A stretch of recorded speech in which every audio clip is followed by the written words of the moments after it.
Hindi ko dautan kay nung may magtawag sa Ginoo. Gagitar man ko, gabi, hindi ko dautan.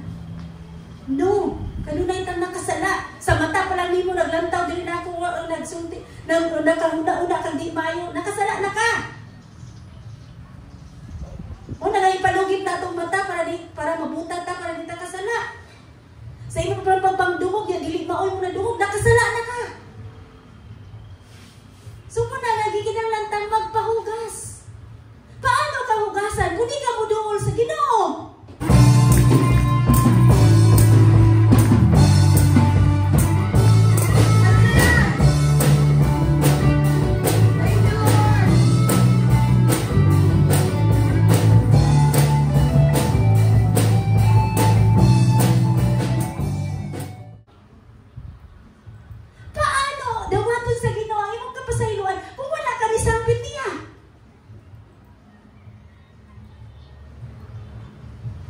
Sige tag panglabaw, wala pa gani na, wala sa palang gani na adlaw bisot, labhan na dayon.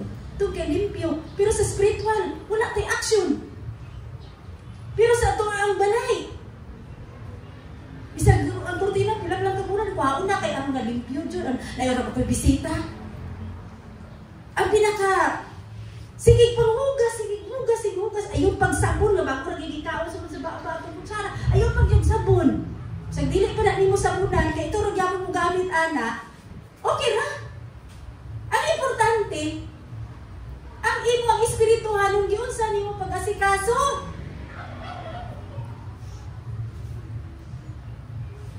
Tungod kay gusto tag kahitluan.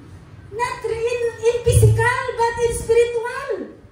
Ano ta magkasakit, ano ta magkasuka-suka, ano ta magkadaot-daot? It's because ato gi-intake dili limpyo. Dili man tag palit-palit. Palit dito ready-made nga pagkaon. Sakit atong tiyan. Nagkasuka. Si kalibanga. Kay tapulan man ta muluto. Diba? Napuison sa pagkaon to kay tapulan muluto.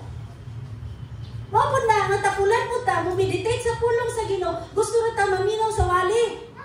Pag paminaw sa atong wali, mura na tamanta gamay, giigo ko. Ikaw ko no pag-meditate dira kay para mabalaan gid mo nga giigo jud ka ikaw mismo kay ikaw may nagtuon. So ikaw may muluto sa kaugalingon nimong pagkaon. Maningkamot ka nga muluto sa kaugalingon nimong pagkaon to keep you healthy. Dili ka magsalig sa giluto ni pastor, ni pastora. But you need to cook. You need to have food kay imong lutuon, pero wala kay food nga lutuon. Gutom ka kanunay, kay wala kay pulong na imong lutuon. Ang imong gustong lutuon nga gistak sa imong balay, kana lang ulodon. Pero wala kaing ani. Your daily bread nga imong lutuon. Kung dili ka ganan nga dili ka fit sa gisulti, sa liwali, you need to cook your food nga ma-fit sa imong gikinahanglan. So karong pastor, di ko kay ko problema niya, cleansing na gini mo wali. Niari ko dili sa simbahan, kinako kay ko problema. Pero cleansing imong giwali. Pagkamot sa imong balay, dito ko, bulungan. Meditate sa Ginoo, hilak sa Ginoo, luhod sa Ginoo. Kay kung ikaw humble, matinud-anon nga nagdamop sa Ginoo, ni luhod sa Ginoo, ni sangpit sa Ginoo, the Lord is merciful for you. Maluluyon siya, hatag niya ang tanan. Pero kung nagsalig ka, wala. Salig na ta, sige sa luto. Dili ta kabalong muluto. Kay dili man ta, mas ganahan pa ta maminaw sa luto nga lahi. So, luto nga lahi. Ganang tag Netflix. Ito ba ro? K-drama. Ganda mga hugot lines. Wala. Yeah. Kusog kita mo comment sa mga wali. Ito siya kabalong wali. Kay wala ka na fit sa imong gikinahanglan tungod kay nagsalig ka sa iyang luto. Yung ganun mo siya, sige, inununa, ikaw dili. Kumpa man mo, sige. Di, bulungan dili, aron ka ma-fit. Diha.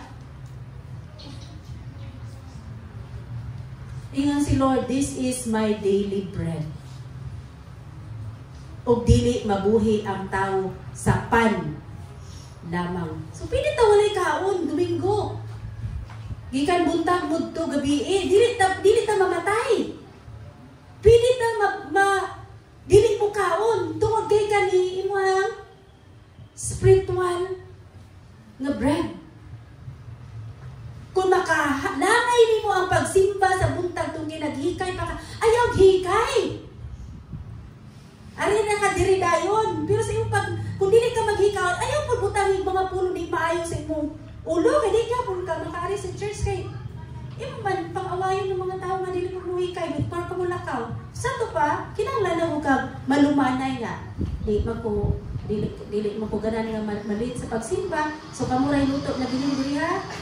So ikaw, kung taon ni mo na yung kagutom, kay ganan baka mo simba. Kay kung magluto pa ka, maulahin magyud ka. Pero usahay magunta, dili jud importante nato ang spiritual life nato.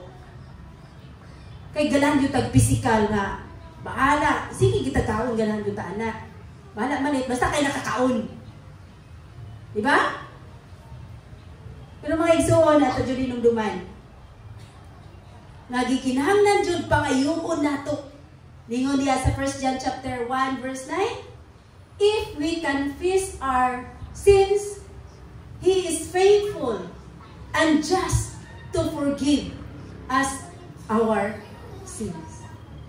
Kung ato ikumpisan, to cleanse us our unrighteousness. He is faithful. Kinsa man lang He is faithful. Si Jesus, faithful siya. So you need to be faithful also. Ka nakadungog ka sa pulong sa Ginoo. You need to be faithful. Kinahanglan ka may mong matinud-anon. Wala mga igsuon. Next. Sa Psalms chapter 24, verse 3 to 4.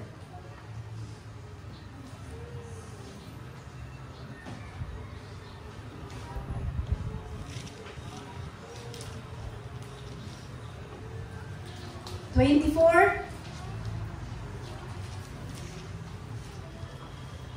4.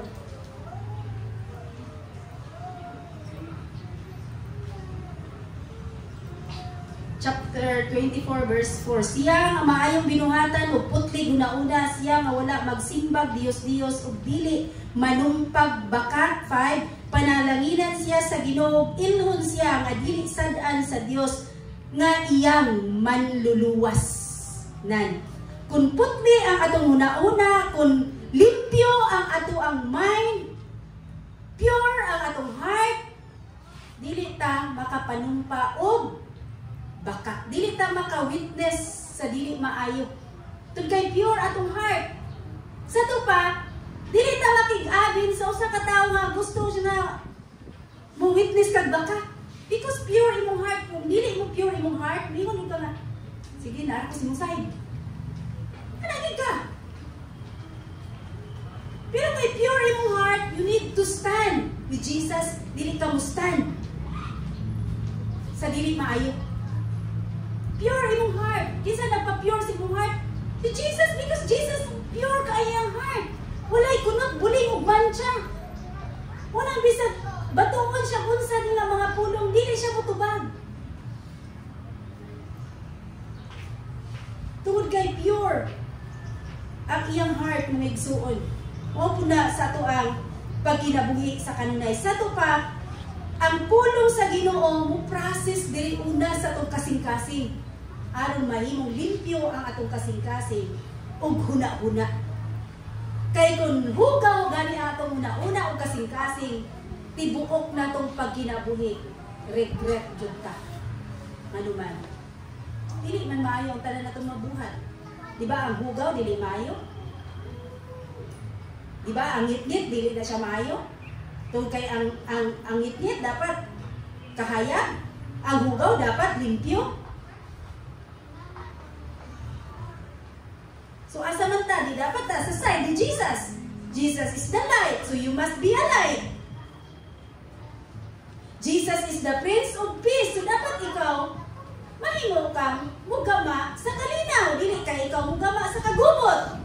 Because Jesus is the Prince of Peace. Pero usahay kita mo ay mugama sa kagubot. Nalayo ta sa side ni Jesus kung wala ta ni follow ni Jesus. Si Jesus nagaingon, love your enemy. But ikaw mo create to hate your enemy. So sa to pa, wala ta ni follow sa kabubuton ni Jesus. We are not in the light. Baka ang atong mga kanunay gipangsulti gibuhaton kay wala man nato gipalo si Jesus. Nindot kaayo kung musunod ta ni Jesus. Mga igsuon.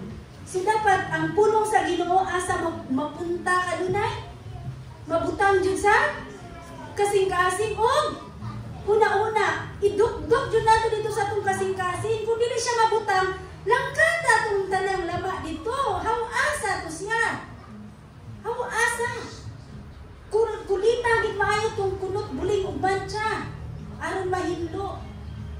Aron nga, makabaton ka pure, limpyo, putli, nga kasing-kasing. Mga igsuon. So ato lang taon sa Mark chapter 7.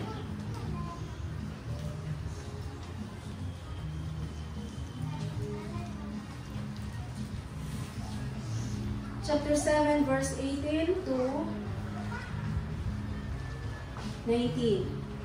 Ang inyong panabot sama ra sa uban, wala ba diay kamo makasabot bisan unsa nga mosulod sa baba sa tawo dili makahugaw kaniya. Kay ang pagkaon dili man mosulod sa iyang kasing-kasing kun dili ngadto sa iyang tiyan. Ug unya mogula usab gikan sa lawas. Sa pagsulti ni Jesus niini iyang gipahayag nga mahimong kanon ang tanang pagkaon ug mipadayon siya sa pag-ingon ang makahugaw sa tao mao kadtong mugula kaniya kay gikan sa kasing-kasing ang tao makahuna-una ug dautan makahimog sa lawayong pagpakighilawas, pagpangawat, pagpatay, pagpanapaw, kahakog, pagkadautan, pagpanglimbong, kalaway, kasida, pagpangdaot sa uban, pagkamapahitason ug kabuang. Kining tanan nagikan sa sulod sa tawo ug maoy makahugaw kaniya. Kana, asa din nagigikan? Sa pagkaon ba din nagikan? Gikan din na sa saging, sa mangga, sa lugaw. Kung gikan sulod sa ato ang kasing-kasing ug huna-una. Sa dihang mulantaw kag hugaw nga salida, mo create sa imong una-una. Sa kapag create sa imong una-una, muingon ka, ako ni buhaton. Mao nang makabuhat ka.